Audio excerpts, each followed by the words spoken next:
Hi, welcome back.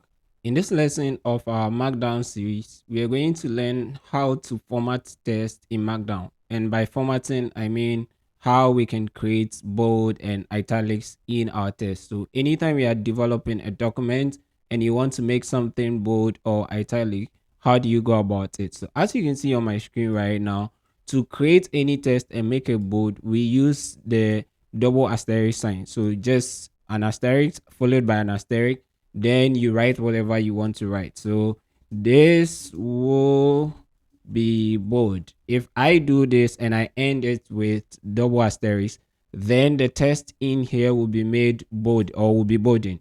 Then the same thing, if I use the underscore underscore, this will be bold.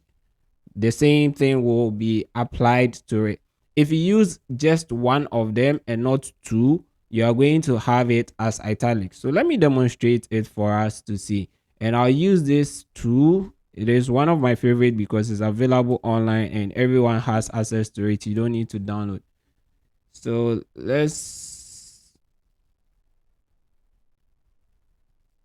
all right, let's open it up in a browser.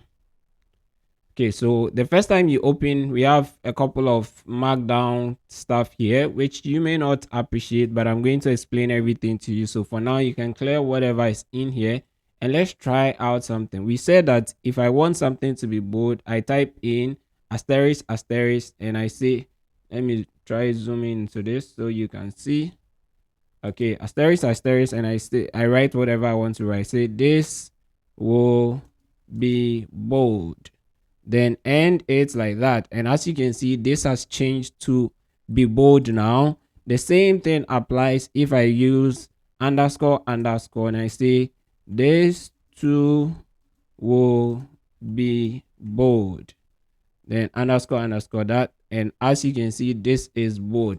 Now let's look at the italic. So for italics, we are using just a single asterisk. And as you can see, let's go ahead. Is this italic or italicized? Then single asterisk. And as you can see from down here, we have it italicized. The same thing would happen to this italicized underscore that, and we get it like that. So those are the two ways that you can make text either bold or italicized if you are using Markdown.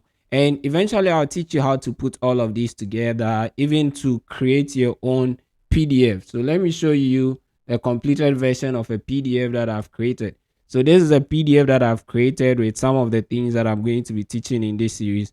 And by the time we are done with this, you should be able to create very nice PDFs just by using the Markdown language. So keep watching and I'll catch you in the next lesson.